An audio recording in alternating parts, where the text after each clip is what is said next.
So actually, if someone has lived overseas or traveled overseas, are they able to donate? They are more often than not. So if they've donated, so they are more often than not. If they've traveled recently, then of course we just want to know where that is, and then check if there's any sort of specific diseases that are present in that country. So a great example is if people have recently traveled to India. Well, malaria is active in India, so we naturally just need to test for that. Occasionally, there are some waiting periods before we can safely test for that blood disease.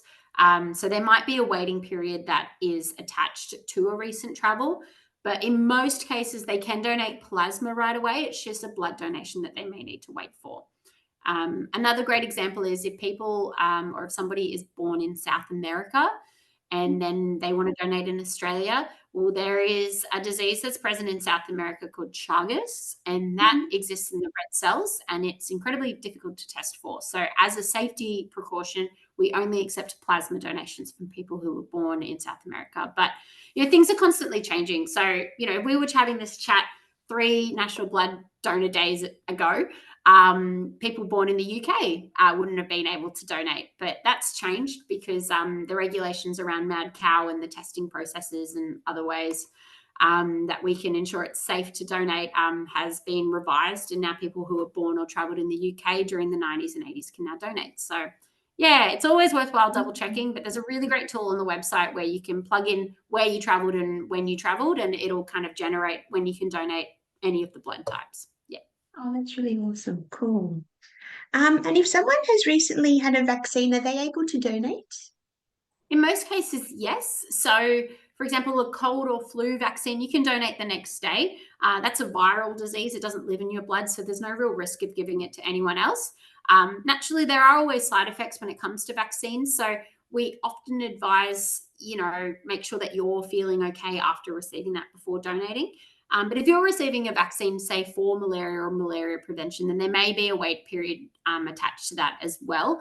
In most cases, it's no more than a week, but once again, just double check the website for specifics. There's no point in me listing off all the vaccines in the world and the waiting periods apply. But for most Yeah, that's vaccines, right. for most vaccines, there isn't really a wait period, but for some, there might be. So just double check. Yeah, cool. Awesome. And I guess depending on the person's medical condition and all, if they've had a procedure, it would depend on if they can donate and when they can donate. Yeah, once again, A plus. You must be A plus blood type. You're getting it all right.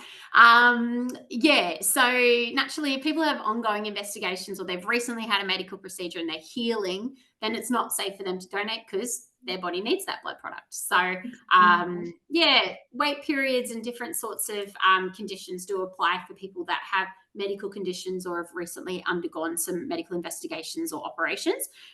So guess what? You just got to check the website, double check it, or jump on the phone. Like, I can't stress it enough. Those medical officers are phenomenal, and you can get your answer by a real person in less than a couple of minutes. So, yeah. But for most cases, I guess for a major operation, it's 6 months. For a minor one, it's about 3 months. Whatever.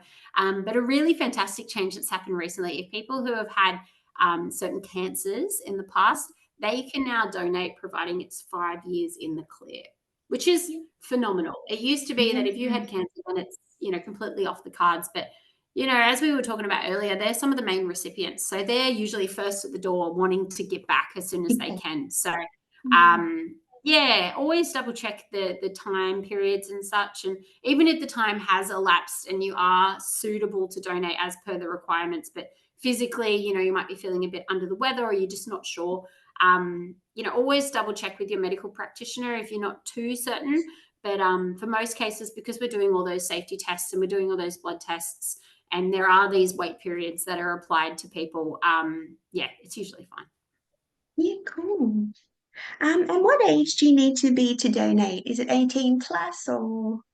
Yeah, it's 18 plus. So if you're aged between 18 and 75, then there's nothing stopping you really, age wise. And 75, that's just for brand new donors. If you're an existing donor, then there is no age limit, providing you meet the medical guidelines. Yes.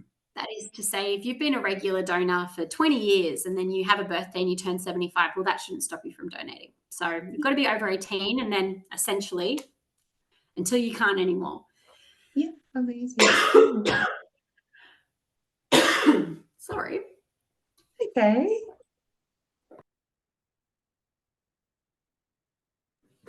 Whew. I've got a dust, I think. There's too much dust in my house. Yeah, it's hard, isn't it? And if someone has had a tattoo or tattoos, are they able to donate?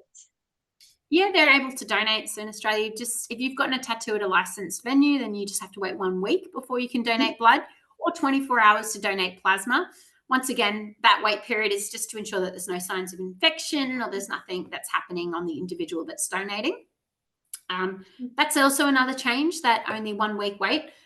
That's because the tattoo industry is under such strict regulations that more or less mirror our own when it comes to needle hygiene and all sorts of different OH&S. So just 1 week. If you do get a tattoo overseas or at an unlicensed venue, then there are wait periods, usually up to 6 months. But yeah, that is still a massive change. It used to be a full year that you had to wait, or even going way back before my donor days, it was a no-go. So yeah, if you've got a tattoo, it's a good indicator to me that you're not too scared of needles. So they usually make good donors. Yeah. yeah, beautiful. And is there anything you wanted to recap or re-talk about that you feel like we haven't touched on, or? Not necessarily. I guess something worth mentioning, though, in celebration of National Blood Donor Day today, is we do have a limited edition bandage available for our donors. So those that do donate know that the bandage is more or less the symbol or the signifier to other people that you've rolled up your sleeve and given blood. And every now and then we partner with artists or organisations to kind of jazz up the bandage a little bit and maybe speak Yeah, to a specific cause that might be happening. So a great example is with Movember last year, or earlier this year in May, we were right behind those healthcare workers. And so we had a limited edition bandage for that. So for National Blood cool. Donor Week and National Blood Donor Day, we do have another limited edition bandage. It's designed by a First Nations artist, Aretha Brown. And Lifeblood are fully in support of Aretha's work. It's so fun, no spoilers, you're just gonna have to go in and get it, but it's just a fantastic representation of community.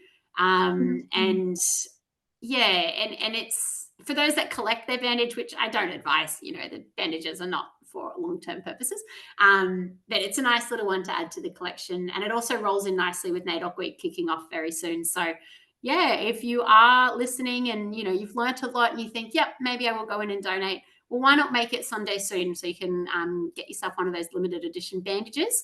For those that know, or for those that are in the know, they know. So Awesome. That's so cool.